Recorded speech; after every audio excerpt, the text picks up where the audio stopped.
participé à un concours d'éloquence récemment pour lequel des jeunes étudiants du lycée naval à Brest avaient à plancher sur un thème et puis exposer ce thème en argumentant. Et du coup, on cherche à valoriser cette faculté de se porter en avant, et on pense que ça permet d'aider à la formation de jeunes leaders du monde de demain. Donc finalement, on a pas mal d'actions qu'on arrive à faire malgré le Covid, en plus évidemment de ce qu'on a fait l'an dernier, d'aider à fabriquer des masques, des visières transparentes ou de transporter du personnel médical. Et cette année, c'est un petit peu plus compliqué, donc on est ravis de pouvoir faire à la place quelques conférences d'intérêt général et qui permettent de se retrouver et puis d'évoquer divers thèmes. Donc ce soir, la conférence est sur le masque. La conférencière, c'est Madame Joëlle Desmas, qui est professeure de philosophie dans deux lycées, le lycée de l'Iroise et le lycée de l'Artheloire.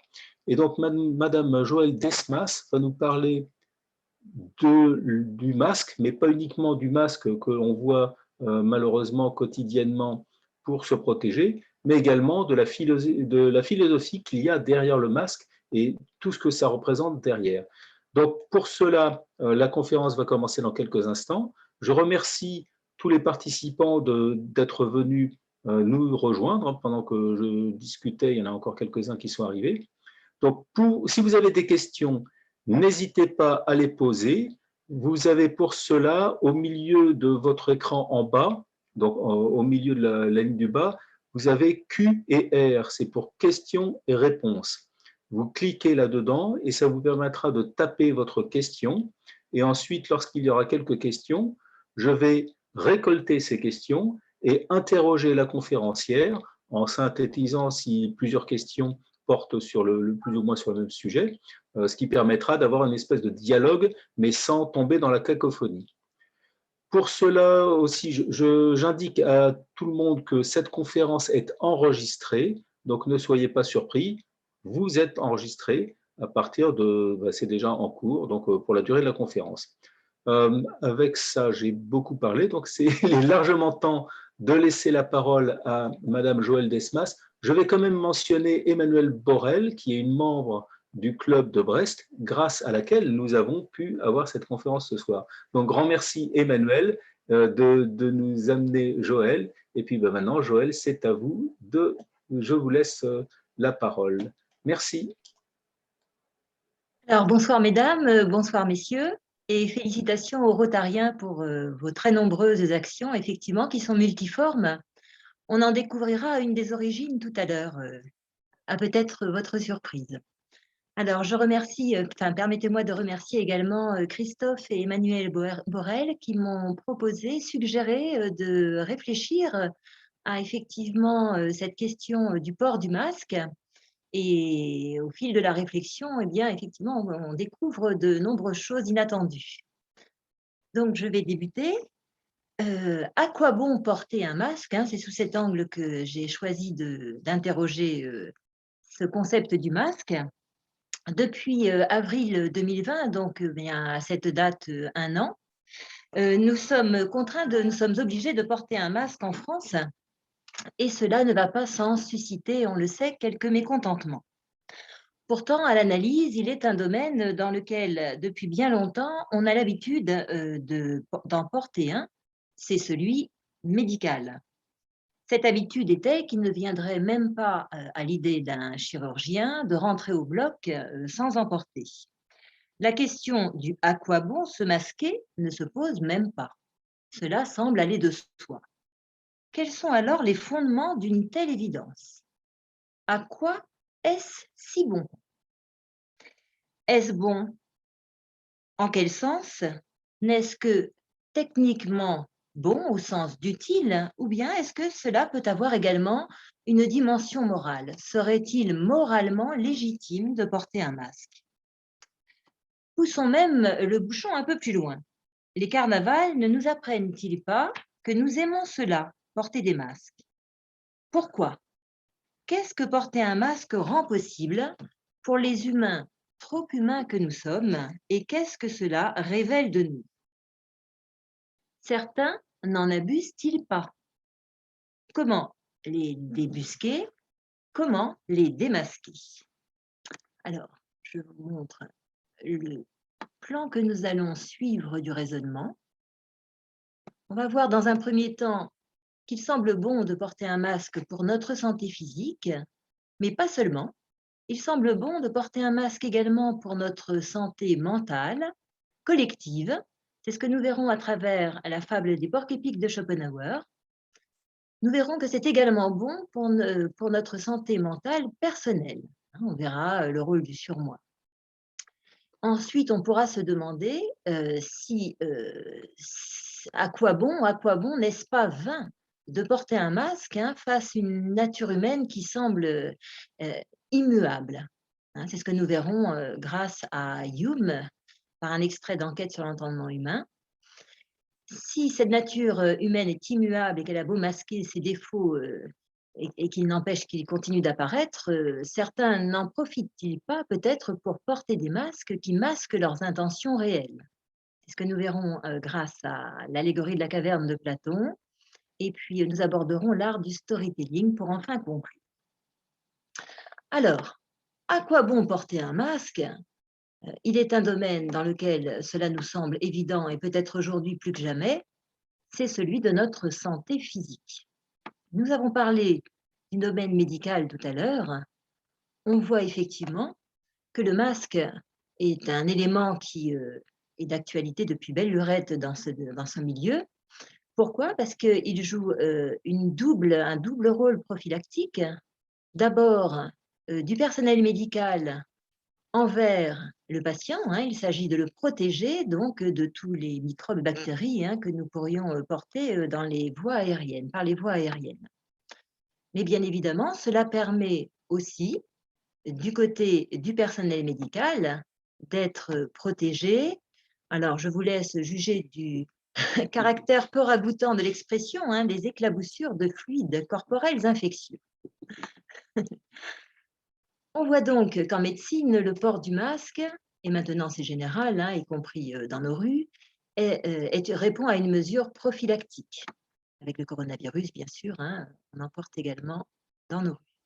Mais nous voyons que cela répond aussi à un engagement moral de la part des médecins. En effet, donc, le médecin s'engage dans la Déclaration de Genève de 1948 à deux choses. La première chose, donc, il est écrit « Je considérerai la santé de mon patient comme ma priorité ». Et la deuxième chose qui répond à la première, j'exercerai de ce fait ma profession dans le respect des bonnes pratiques médicales dont le port du masque fait partie. Alors, à ce stade de l'analyse, qui n'est pas encore bien poussé, on voit se dégager deux idées sur à quoi bon le port du masque. Eh bien, il est bon d'en porter un qu'en présence d'autrui. Il ne viendrait pas à l'esprit du chirurgien d'en porter un quand il est seul, ni à nous-mêmes quand nous sommes seuls. Et il est bon de porter un masque que lorsque les circonstances font qu'on peut accéder à l'intériorité d'autrui. Si, par exemple, dans le domaine médical, c'est parce que le chirurgien procède à une plaie ouverte que ce dernier devient vulnérable et qu'il en porte, et que pour le protéger, il porte un masque. La question, donc, du à quoi bon porter un masque dans le domaine médical, nous l'avons dit, semble aller de soi. Mais n'est-il pas bon également d'en porter un pour notre santé mentale? Alors, pour notre santé mentale, pourquoi? Parce que s'il est vrai que nous sommes, en tant qu'êtres vivants, des individus, une totalité organique, donc des individus, c'est-à-dire, l'étymologie le montre, les individus, c'est-à-dire des êtres indivisibles, une totalité organique indivisible, si on me coupe la tête, forcément, je fonctionne beaucoup moins bien. Donc cela vaut, ce terme d'individu vaut pour tous les êtres vivants. Et on dit même d'une fourmi que c'est un individu membre de son espèce. Donc nous sommes, nous aussi, en tant que vivants, des individus, mais en plus, nous sommes des personnes morales. Alors, des personnes morales, comme son nom l'indique, hein, eh bien, ça veut dire que nous sommes, de persona en latin, des porteurs de masques. Pourquoi? Parce que nous sommes des animaux sociaux, nous vivons en société, et du fait de vivre en société, eh bien, nous avons à jouer des rôles dont nous devons rendre raison, dont nous devons répondre. Alors, pourquoi est-ce qu'il serait bon de porter un masque en tant que personne? Eh bien, je viens de le dire, nous sommes des animaux sociaux. Mais quel est le problème? C'est que si effectivement nous avons à vivre parmi nos semblables, si nous sommes naturellement voués à la sociabilité, nous ne sommes pas toujours très sociables. Donc nous sommes un animal, l'homme est un animal social, mais pas toujours très sociable. C'est ce que nous indique Kant en nous disant que l'homme est d'une associable sociabilité. Et c'est ce que va nous expliquer de manière un petit peu plus approfondie Arthur Schopenhauer avec la parabole des porcs-épics. Alors, en tant qu'animal, pourquoi est-ce que nous sommes des animaux sociaux? Eh bien, voilà ce qui est, comme les porcs-épics, hein, voilà ce qu'il en est. Nous avons effectivement nous avons besoin de nous rapprocher des autres. Se rapprocher des autres est pour nous une nécessité vitale, comme pour les porcs-épics. Hein, je vous laisse lire le texte. Hein. Voilà, nous aussi, d'un point de vue physique, nous avons besoin de nous rapprocher des autres parce que seuls, nous mourions vite de froid, de faim, comme les porcs-épics soumis aux rigueurs hivernales. Mais se rapprocher des autres est aussi pour nous une nécessité psychologique. Là, c'est un petit peu moins évident. Alors, pourquoi psychologique? Eh bien, nous dit Schopenhauer, hein, à cause, hein, le besoin des sociétés naît du vide, à cause du vide de notre intériorité. Qu'entend-il par là? Eh bien, nous le savons, hein, nous sommes, comme tous les animaux, des êtres mortels, mais à la différence des animaux, nous avons conscience d'être mortels, nous avons conscience de notre mortalité. Et qu'est-ce que cela génère en nous? Eh bien, cela génère un sentiment qui est proprement humain. Les animaux comme nous éprouvent la peur, éprouvent la crainte, mais n'éprouvent pas un sentiment qui est proprement humain, lié à cette conscience de la mort, c'est le sentiment de l'angoisse. Et ce sentiment de l'angoisse, eh bien, c'est le sentiment de l'angoisse de rater son existence, qui est un peu pesant parce qu'il nous accompagne en permanence du fait de cette conscience plus ou moins vive, bien évidemment, d'être mortel. Et pour cela, eh bien, nous avons besoin de la compagnie d'autrui pour nous divertir. Alors, par le divertissement, j'entends le sens que lui donne Blaise Pascal. Le divertissement pascalien, c'est pour lui toutes les activités qui nous détournent justement, comme son étymologie l'indique, divertere, qui nous détournent de cette pensée essentielle que nous sommes faits pour la mort. Alors, par le divertissement, eh bien, il y a toutes les activités ludiques, bien évidemment, mais aussi celles très sérieuses qui, justement, parce qu'elles sont très sérieuses, nous occupent beaucoup l'esprit, telles que le travail acharné, etc., et nous détournent de cette pensée un petit peu angoissante. Quel est le problème? C'est que si l'on a besoin, et vitalement, d'un point de vue physique, des autres, et psychologiquement, pour justement se détourner de cette pensée un petit peu désagréable d'être mortel, eh bien, hélas, ce n'est pas simple. Je vous l'ai dit, nous sommes des animaux. L'homme est un animal social, mais pas toujours très sociable. Alors, à cause de quoi? Eh bien, comme le dit Schopenhauer, nous avons de nombreuses manières d'être antipathiques et de nombreux défauts, qui fait que, eh bien, lorsqu'on se côtoie, on peut être amené à parfois trouver cela quelque peu difficile sur le long terme. Alors, quelles sont ces nombreuses manières que nous avons d'être antipathiques? Je pense qu'avec un petit peu d'objectivité et de transparence, chacun, en se référant à lui-même, peut se les énumérer. Quelle est alors la solution que nous propose Schopenhauer par rapport à cette associable sociabilité humaine? La voici. Voilà ce qu'il nous dit. Cacher nos vils et mesquins sentiments, est absolument indispensable. Et pour cela, de quoi avons-nous besoin? Eh bien, nous avons besoin du masque des conventions sociales. Ce masque des conventions sociales s'avère être d'une nécessité vitale pour que la vie en société soit possible et pérenne. Les lois qui régissent nos comportements généraux n'y suffisent guère. Il faut, dans l'entre-soi, l'artifice de la politesse, porter le masque des bonnes manières qui masque la vilainie de notre intériorité pour nous supporter. Donc, nous voyons que tout à l'heure en médecine, nous avions besoin d'un masque qu'en présence d'autrui et que lorsque nous pouvions accéder à l'intériorité d'autrui. Vous vous souvenez, la plaie ouverte du patient. Ici, l'on voit que de manière plus comment dire, psychologique, hein, en société, nous avons aussi besoin eh bien, de porter un masque en présence d'autrui pour qu'il n'accède pas justement à notre intériorité, hein, qui n'est pas toujours très sociable, comme nous l'avons dit tout à l'heure. Allons plus loin dans le questionnement. Est-ce que nous n'avons pas non plus à porter un masque vis-à-vis de nous-mêmes? Est-ce que porter un masque n'est pas une nécessité pour notre propre santé mentale individuelle? C'est ce que va nous expliquer Sigmund Freud, qui figure en bas de l'écran, hein, neurologue autrichien, fondateur de la révolution psychanalytique, hein, qui s'opérera au début du XXe siècle. Effectivement, contrairement à ce que pensait la tradition philosophique jusqu'alors, l'homme est loin d'être transparent à lui-même. Ainsi, remarque-t-on que parfois, on se sent comme étranger à soi-même. On fait des choses qui ne nous ressemblent pas, comme on dit. C'est ce qui fait dire à Arthur Rimbaud, dont j'ai repris la citation plus haut, « Je est un autre ». En réalité, nous expliquera Freud, ce que nous connaissons de nous n'est qu'un épiphénomène, un phénomène de surface, qui cache, comme lorsque l'on regarde la surface d'un océan, tout ce qu'il y a en dessous, et qui pourtant est essentiel dans la structure de notre personnalité, qui cache ce qui nous détermine fondamentalement. Alors, qu'est-ce qui nous détermine fondamentalement et que nous ne voyons pas? Ce sont nos pulsions, ce que Freud appelle le ça.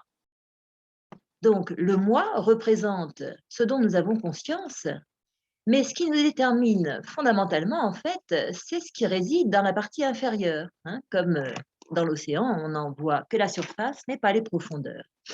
Et en ce qui concerne cette partie, eh bien, elle nous détermine à notre insu, inconsciemment, en permanence, à faire telle et telle chose. Elle nous pousse. Seulement, voilà, nous sommes des êtres, nous l'avons dit tout à l'heure, hein, des êtres sociaux qui avons à vivre et vitalement et psychologiquement, hein, parmi nos semblables. Alors, quelles sont ces deux sortes de pulsions? Ces pulsions, vous allez voir, sont très difficilement compatibles avec les exigences de la vie sociale. Ce sont des pulsions de vie qu'il appelle éros, c'est-à-dire les pulsions sexuelles. Et puis d'autre part, nous avons une deuxième sorte de pulsion, les pulsions de mort, qu'il appelle thanatos, hein, du grec thanatos, qui sont toutes nos pulsions d'agressivité, nos pulsions destructrices. Le problème est que, en tant qu'animal social, hein, nous ne pouvons les satisfaire telles qu'elles apparaissent, à l'état brut. Les exigences morales et sociales nous en empêchent. C'est pourquoi, durant notre enfance d'ailleurs, ce qui façonne notre éducation, s'évertue à nous socialiser en façonnant à longueur de jour en nous la partie intermédiaire que vous voyez là, qui est le surmoi. Hein. Donc, qu'est-ce que le surmoi? Le surmoi, c'est l'intériorisation progressive tout au long de l'enfance des exigences morales et sociales. Alors, à quoi sert ce surmoi? Le surmoi est le fruit, donc le surmoi va jouer le rôle de gendarme, ou si vous préférez, de douanier, qui a trois rôles à assumer en permanence. Sans cesse, il doit vérifier l'identité des pulsions, leurs caractéristiques et leurs objectifs. Il doit, dans un deuxième temps, vérifier leur conformité aux exigences morales et sociales. Et puis, dans un troisième temps, et on l'a vu tout à l'heure, elles ne sont pas toujours très conformes à l'état brut avec nos exigences morales et sociales, hein, donc il doit les refouler. Il doit refouler toutes celles qui sont non conformes pour garantir notre adaptation à la société. Alors, problème, c'est que refouler, que ce soit quelque chose ou quelqu'un, eh bien, ce n'est pas le faire disparaître. Donc, les pulsions sont toujours là, au tréfonds de nous-mêmes, qui veulent être assouvies. Et pour cela, elles doivent passer au niveau de la conscience, au niveau du moi, car ce n'est que lorsque le moi en prend conscience qu'il met en œuvre ensuite les moyens de leur réalisation. Alors, comment faire, puisqu'elles veulent passer au niveau du bois? Eh bien, elles vont apprendre à se déguiser pour se rendre présentables au regard du surmoi. Quels moyens ont-elles trouvé? Porter un masque.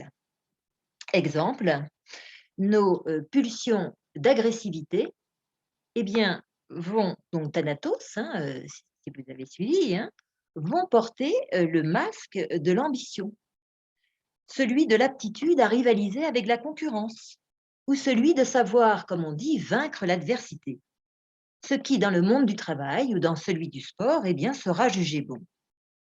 Ainsi, cette énergie canalisée sur des objectifs socialement valorisants et présentée de manière sublimée, socialement acceptable donc, se verra enfin assouvie. Freud appelle ce port de masque la sublimation. C'est ce qu'on appelle le phénomène de sublimation en psychologie. Donc, vous voyez, dans le travail et dans le sport pour Thanatos, ces pulsions vont pouvoir se canaliser et s'assouvir dans des objectifs socialement valorisants. Et pour Eros, dans des objectifs philanthropiques. Alors, je vous ai mis l'image de Mère Teresa, dont on sait qu'elle a consacré sa vie aux lépreux en Inde. Et j'ai mis également un petit macaron du Rotary Club, puisque cette énergie philanthropique semble être celle des membres du Rotary Club qui, par leurs œuvres que vous avez citées tout à l'heure, aiment et se font aimer de leurs semblables. On le voit donc à ce stade de l'analyse, porter un masque est bon pour rendre la vie sociale possible et pérenne grâce au masque de la politesse, chez Arthur Schopenhauer, mais aussi grâce à la valorisation masquée de nos pulsions originelles, le masque de la sublimation en ce qui concerne Freud. C'est encore bon pour son équilibre personnel. S'il n'y avait pas le surmoi, eh bien, l'homme serait sans cesse écartelé entre les exigences du ça et celles incompatibles du moi, ce qui créerait chez lui en fait des tensions inconciliables, car opposées. Et on le sait, quand on a affaire à des tensions contraires, que se passe-t-il? Eh bien, on est conduit à l'immobilisme, à l'incapacité de construire sa vie. Et puis, d'autre part, effectivement, il serait aussi, à force d'avoir des pulsions qui seraient trop fortes ou incompatibles avec les exigences sociales ou trop refoulées, eh bien, il serait aussi, sans ce surmoi, eh bien, il serait amené à contracter des maladies mentales. Alors, je vous ai mis les deux grandes catégories de maladies mentales, selon Freud. Donc, ces maladies mentales sont générées soit par l'absence de tout refoulement, c'est-à-dire quand le surmoi n'a pas été construit, quand il n'y a pas eu d'éducation, justement, qui permette à l'individu, à la personne, de connaître ses exigences morales et sociales. Eh bien, forcément, on se sent mal dans la société et donc on présente des troubles du comportement, mais ces maladies mentales peuvent être aussi liées donc à une éducation trop stricte, à trop de refoulement, parce que ces énergies non assouvies s'accumulent et comme une cocotte minute, finissent par passer en masse, de manière chaotique un petit peu, dans des troubles du comportement. Donc, vous voyez, il y a les névroses. Donc là, c'est une altération partielle de la personnalité. Ça veut dire qu'on ne perd le contrôle de soi que dans certaines circonstances.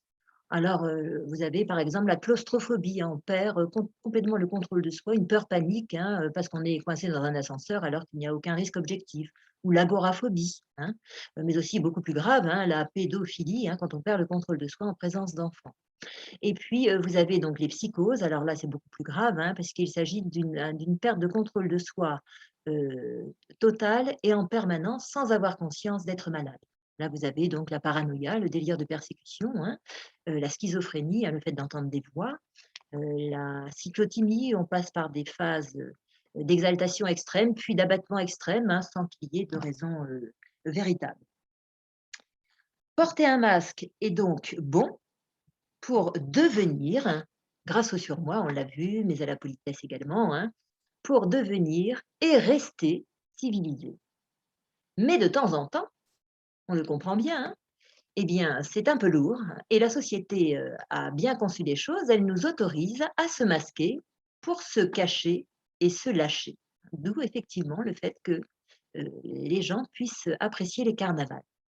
Alors, je vous ai mis quelques exemples de masques et de ce que chaque masque est censé cacher comme vice hein, ou travers hein, ou passion ou pulsion. Maintenant, on a un petit peu tous les termes hein, grâce à ce que nous avons vu précédemment. Donc, vous voyez, le masque d'Arlequin hein, eh bien, cache les inclinations hein, à la paresse et à la gourmandise.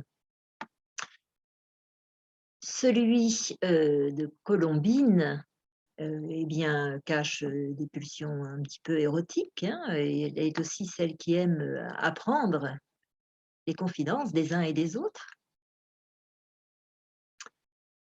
Le masque du polichinelle, hein, c'est celui qui aime beaucoup parler et raconter la vie des autres, hein, encore un travers de la condition humaine.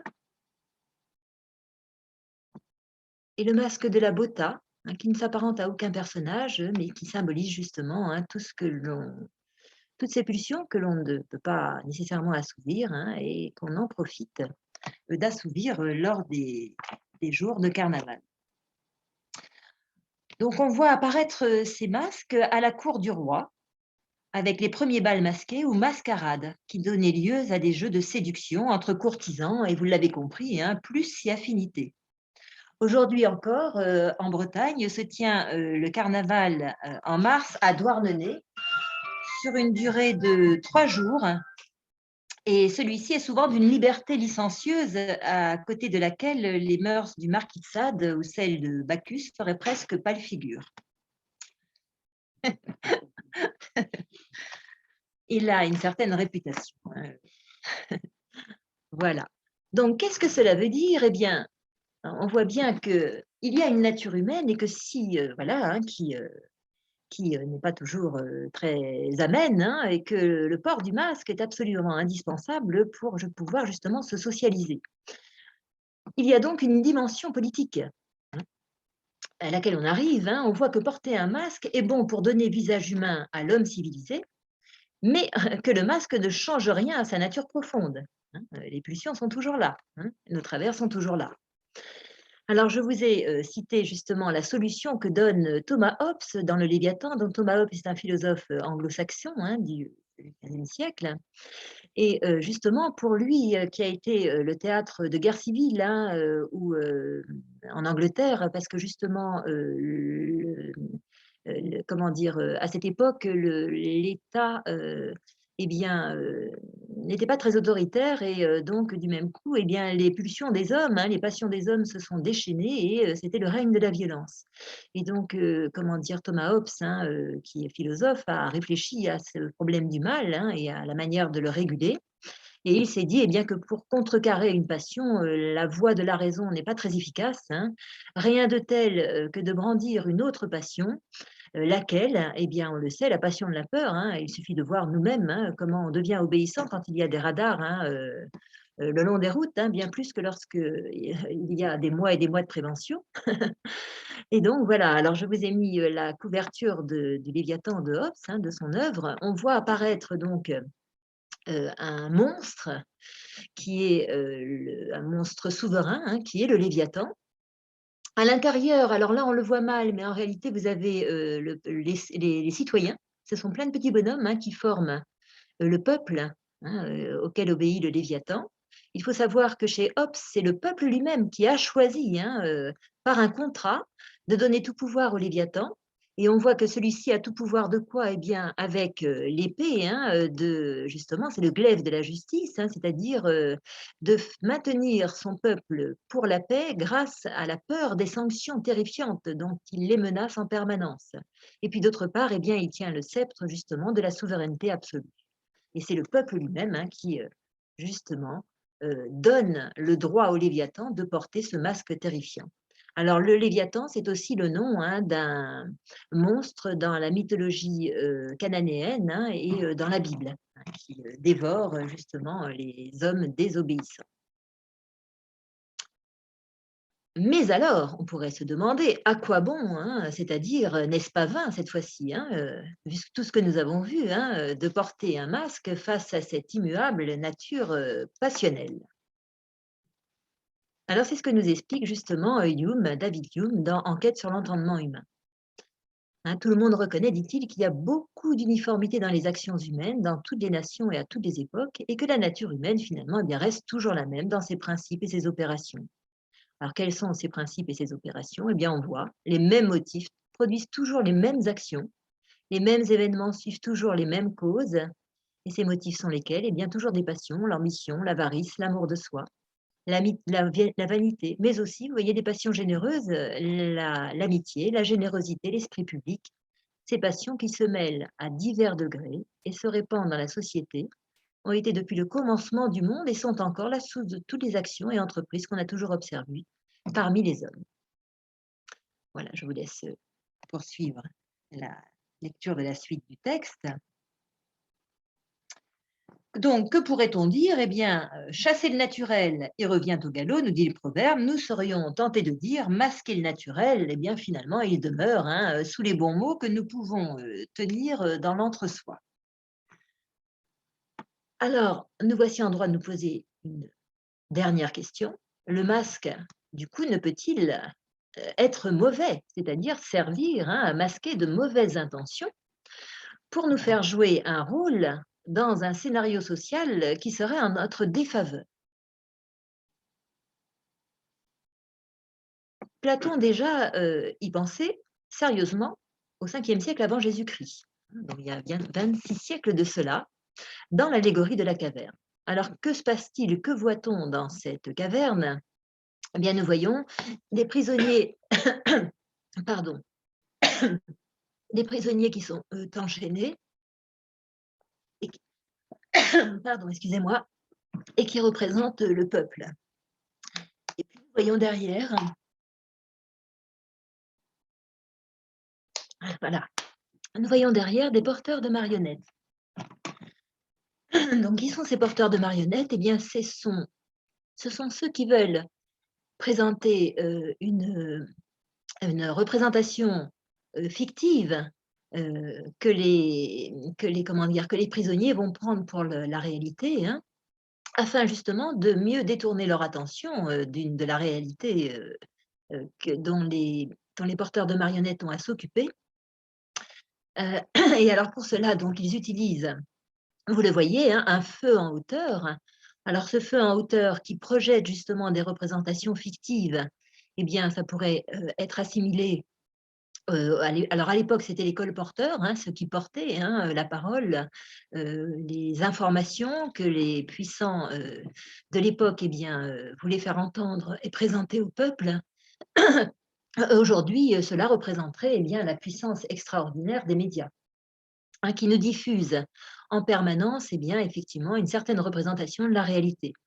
Et cette puissance médiatique, effectivement, met entre le réel et nous, hein, vous voyez, un intermédiaire, hein, d'où vient le média, hein, on n'a pas une connaissance immédiate de la réalité parce que les médias, bien justement, viennent en intermédiaire nous présenter une certaine représentation de la réalité. Alors le danger, bien évidemment, de cette puissance médiatique, hein, eh bien, c'est qu'elle nous représente une certaine vision de la réalité hein, pour nous inviter à jouer un rôle hein, en tant que citoyen ou en tant que voilà, membre de n'importe quelle société. Et puis d'autre part, il y a aussi un autre masque qui est celui de la sophistique. Alors qu'est-ce que la sophistique? Eh bien, c'est un certain art de discourir. Mais cet art de discourir ne s'adresse pas à la raison des hommes. Elle s'adresse là encore à leur passion. Alors, par exemple, la flatterie. Hein. Donc cet art de discourir, eh bien, porte un masque, comme on le voit, hein, donc c'est ce qu'explique Platon hein, dans le Gorgias. Je vous ai mis les références exactes en bas du texte. Hein. La flatterie, dit-il, l'a vite compris. Je veux dire que sans rien y connaître, elle a visé juste. Elle-même s'est divisée en 4 réalités. Elle s'est glissée subrepticement sous chacune de ces 4 disciplines, que l'on voit sur le côté gauche hein, de la petite photo là.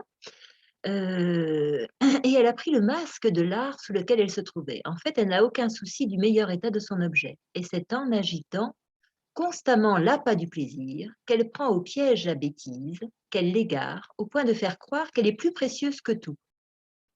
Alors il prend l'exemple de la cuisine, hein. Si la cuisine s'est glissée sous la médecine, elle en a pris le masque. Elle fait donc comme si elle savait quels sont les meilleurs aliments pour le corps. Un art, j'affirme que ce n'en est pas un. Rien qu'un savoir-faire, parce que la cuisine ne peut fournir aucune explication rationnelle sur la nature du régime qu'elle administre à tel ou tel patient. Elle est donc incapable d'en donner la moindre justification. Donc c'est là le problème de la sophistique, c'est que le sophiste, eh bien, par cet art de discourir, est capable de parler de tout et la réponse à tout sans jamais rien connaître de ce dont il parle. Bien évidemment, c'est embêtant, mais comme il a justement, comme il s'adresse aux passions des hommes, souvent il tient des discours plaisants, alors voilà, des discours humoristiques ou agréables à entendre, hein, mais dont le fond, hélas, n'est pas toujours en lien avec la vérité. Alors, je voudrais signaler d'ailleurs que la vérité en grec, hein, eh bien, justement, consiste à a, hein, a, c'est-à-dire sans. Hein, l'éthéia, c'est le voile ou le masque, hein. La vérité en grec, c'est enlever le voile ou enlever le masque. Étonnamment. Donc voilà les puissances de feu que nous connaissons tous aujourd'hui, hein, et qui nous interrogent bien évidemment sur leur pouvoir, hein. Et puis, on voit aussi un autre élément qui est l'art du storytelling. Alors, je ne sais si vous en avez déjà entendu parler. Qu'est-ce que l'art du storytelling? C'est un art, comme son nom nous l'indique en anglais, hein, de nous raconter, hein, telling, des stories, des histoires, en espérant que nous y croyons pour qu'on accepte d'y endosser le rôle d'acteur qu'on nous a assigné. Par cet art, pardon, certains espèrent que nous devenions les acteurs de leur propre scénario. Cet art a pour fondement l'idée récurrente de la philosophie de Paul Ricoeur: il n'y a d'identité que narrative. Alors, je vais vous en donner un exemple. Vous connaissez tous, je suppose, Elon Musk, qui est le patron de Tesla, hein. Donc on sait que sans passer, une marque a besoin de quelque chose, hein, pour accrocher justement ses futurs donateurs, hein. Donc sans passer, la marque a besoin d'un récit fort afin de fédérer le public autour de projets risqués, comme par exemple la construction d'une immense usine qu'il a appelée Gigafactory 1.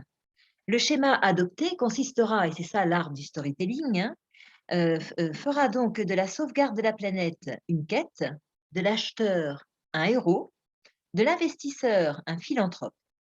Cette stratégie, qui permettra de lever des fonds considérables, assume l'art fictionnel du storytelling. Et c'est pour ça que souvent on voit Elon Musk qui n'hésite pas à se mettre en scène lors des présentations de ses produits. Il apparaît dans un décor inspiré de l'espace, il utilise des éléments de langage contrôlés, et ce show persuasif et hypnotique et enthousiaste les spectateurs fascinés, et si possible les futurs donateurs. Alors, que penser de tout ce que nous avons vu? Eh bien, je dirais, hein, comme Socrate, connais-toi toi-même. Alors, connais-toi toi-même. Gnoti Céotone, hein, qui figurait sur le fronton du temple de Delphes, hein, c'est pour ça qu'on en voit les vestiges ici, hein.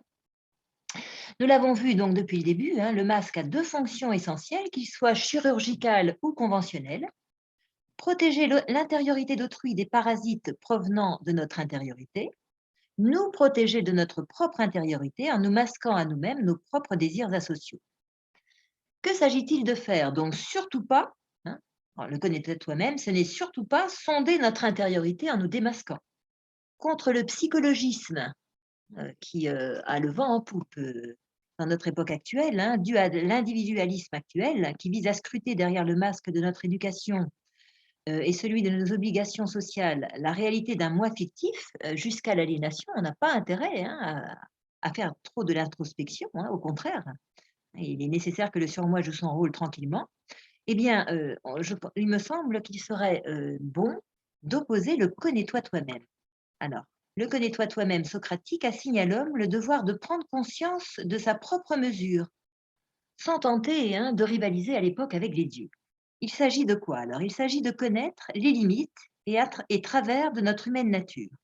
Acceptons de faire au mieux avec cette humaine nature toute pleine de paradoxes. Qu'est-ce que l'homme? L'homme est de nature rationnelle, mais nous l'avons vu également, passionnelle.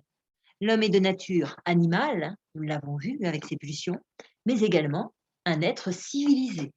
L'homme est de nature, là, il a une nature naturelle, mais il est aussi capable d'un conditionnement culturel.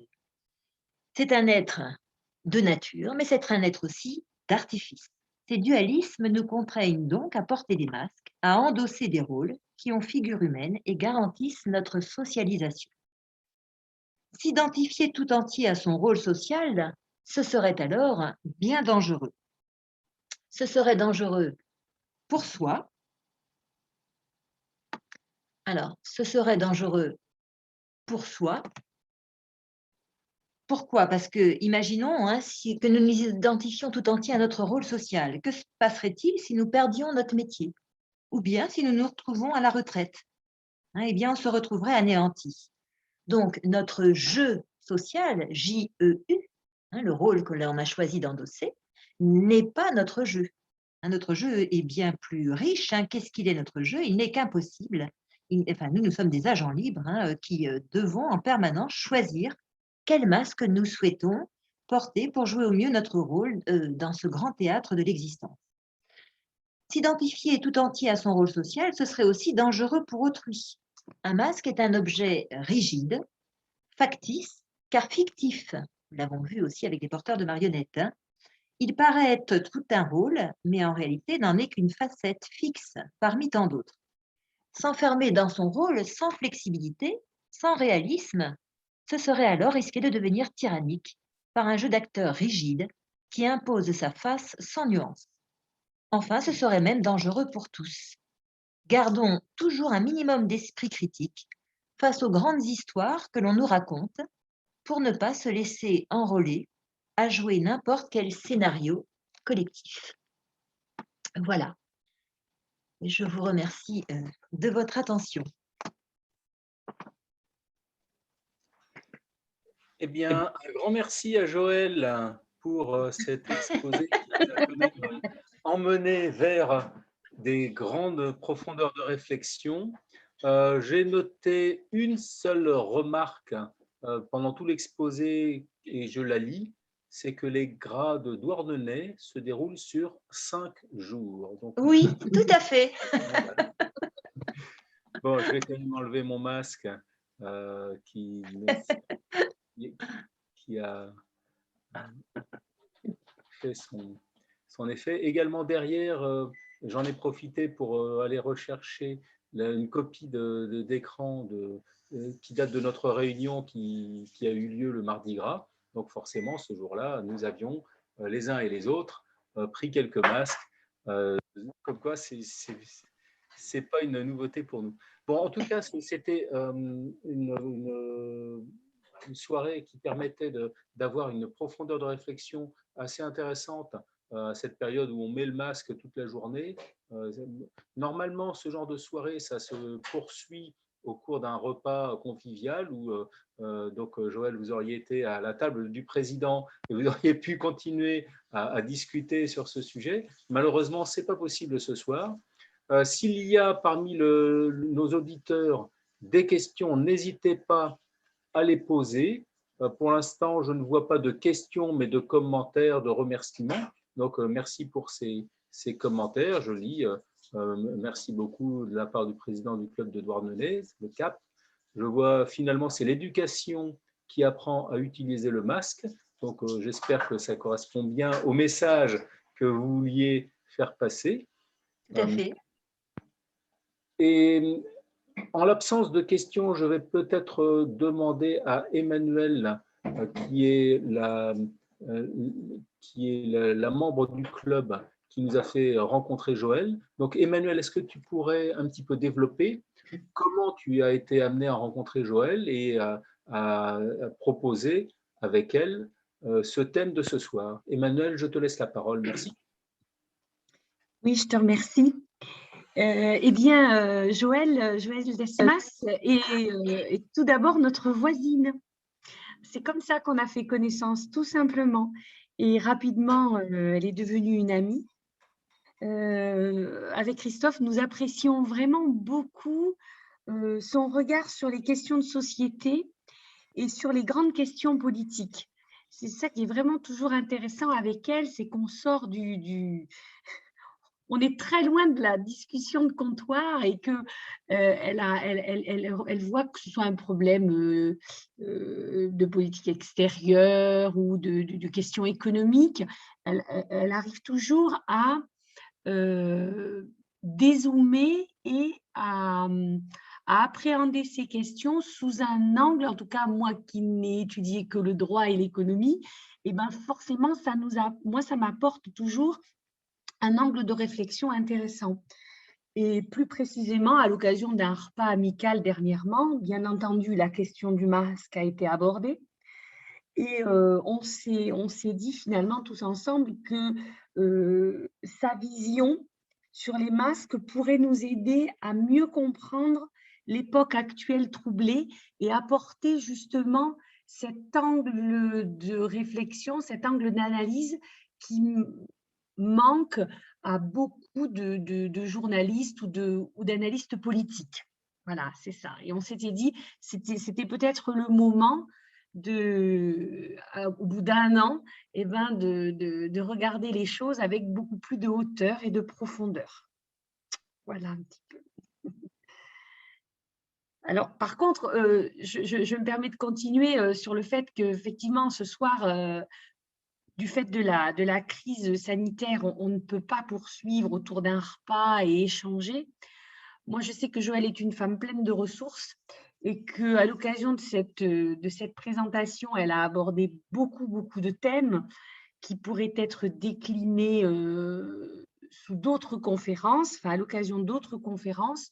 Donc, je ne perds pas espoir que lorsque la situation sera redevenue normale, eh bien, nous puissions envisager peut-être une autre conférence sur un thème une thématique philosophique en présentiel, et ce serait peut-être l'occasion, voilà, de la découvrir en réalité et de pouvoir vraiment échanger avec elle. Ben, ce serait certainement avec le plus grand plaisir. Je crains que ça ne puisse pas arriver d'ici encore plusieurs mois. Donc, il reviendra en ces cas-là à Laurence Suignard, qui est appelée à me succéder à la présidence, en ces cas-là, d'inviter Joëlle. Mais je suis sûr qu'elle le fera avec le plus grand plaisir et avec la plus grande convivialité. Elle est très réputée pour cela. J'ai vu quelques autres questions pendant ce temps-là, donc je les lis. Une citation: les philosophes savent lire derrière les masques, d'où ces analyses plus profondes. Et puis, sinon, une véritable question: comment peut-on interpréter le fait que certains aujourd'hui ne veulent pas porter de masque? Ça, c'est une question particulièrement pertinente. On en voit tous les jours dans la rue.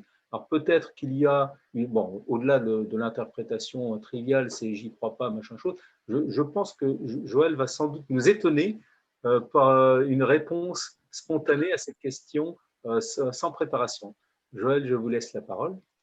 Alors, ce n'est pas moi qui vais vous étonner, mais c'est la réponse qui m'a été donnée à un monsieur qui n'en portait pas et auquel j'avais fait la remarque de l'absence de masque. Et il m'a dit, eh bien, en réalité, que le masque était pour les… avait été, comment dire, c'était un petit peu étonnant comme réponse. Le masque avait été choisi et imposé au peuple par la franc-maçonnerie parce que c'était le symbole du diable. Voilà ce qu'il m'a répondu. Alors, j'aime autant vous dire que je suis restée un peu méditative. Je n'ai pas insisté pour le lui faire porter.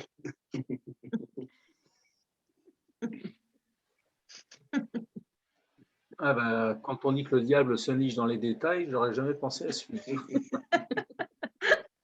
D'accord. Je vois qu'il y a une autre question. Non, en fait, c'est juste un remerciement. Donc, commentaire que vous avez bien fait de ne pas insister avec cette personne. Et puis, remerciement sur la conférence. Du coup, s'il n'y a pas d'autres questions, Il me reste à remercier l'auditoire de nous avoir accompagnés ce soir, d'avoir passé ce moment rotarien, car c'est un moment rotarien.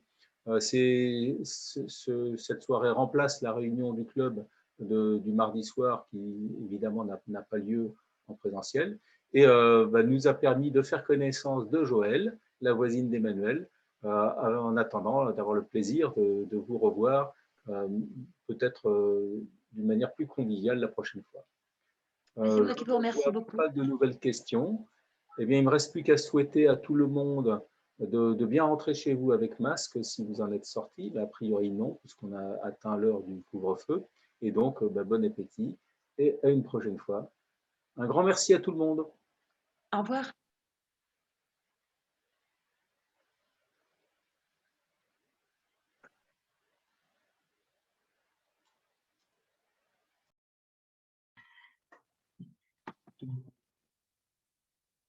Salut Joëlle. Salut. Merci. Merci à toi pour tes gentils mots. On s'appelle. Oui, on s'appelle.